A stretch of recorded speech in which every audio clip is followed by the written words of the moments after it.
CNBC आवाज़ के managing editor साहब स्क्रीन पर, और कल अपन ने जब यहाँ पे बातचीत की शुरुआत करी थी तो आपने एक दीवार दिखाई थी 24,350 की, वो तोड़ने की कोशिश करी तो हम तो बेहोशी हो गए।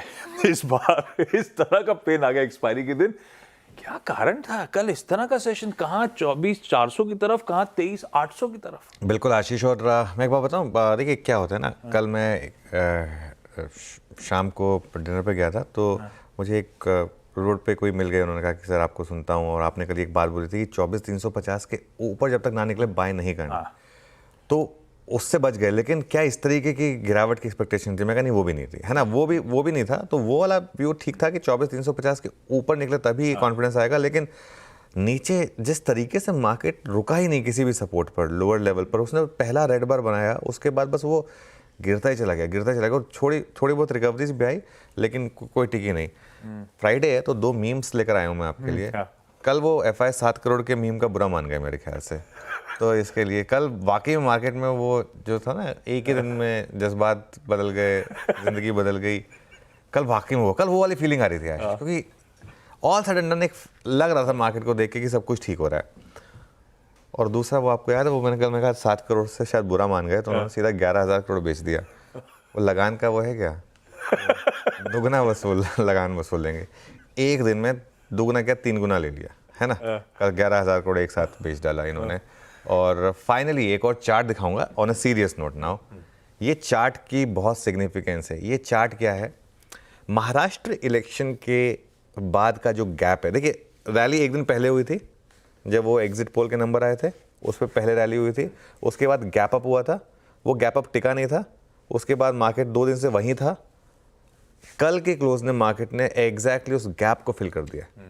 अब इसके लिए मार्केट यहाँ पर एक सॉर्ट ऑफ मेक और ब्रेक जोन में है। या तो अब ये जो एग्जिट पोल वाले दिन का बार है वो बचना चाहिए, अगर वो नहीं बचा तो मार्केट के लिए बड़ी दिक्कत है। मैं एक चीज़ हमेशा बोलता हूँ, हमारा काम है, हमको व्यू लेना है, ठीक है, एक व्यू लेना है, लेकिन इवेंचुअली अगर मार्केट कुछ और कर रहा है तो उसको आपको रिस्पेक्ट करना है। खैर एनीवे, कल मार्केट के लिए बहुत ही ख़राब दिन था। I think one of the worst days. शायद थोड़ा एक्सपायरी ने भी मामला बिगाड़ा, और एक ही दिन में FIs ने 3 दिन की कसर पूरी कर दी। 3 दिन की कसर, 11,000 करोड़। और मेरा सवाल ये है कि भाई आखिर 11,000 करोड़ की बिकवाली का मतलब क्या है? मतलब it's like lock stock and barrel, सब कुछ बेच रहे हैं आप, तभी तो 11,000 करोड़ की सेलिंग आएगी। 11,000 करोड़ की सेलिंग का मतलब है $1 बिलियन से ज़्यादा, $1.25 बिलियन हो गया करीब, ऑलमोस्ट $1.4 बिलियन के करीब हो गया।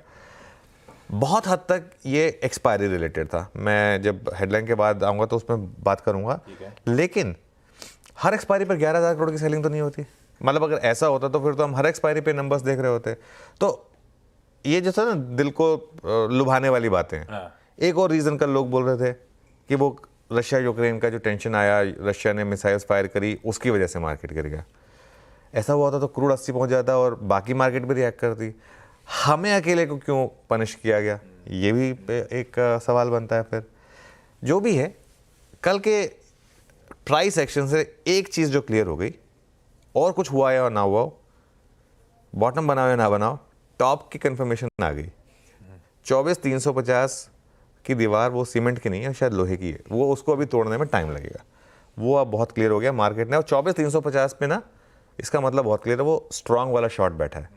देखिए FIs के काफ़ी शॉर्ट्स कवर हुए, लेकिन अभी भी काफ़ी हद तक शॉर्ट्स थे।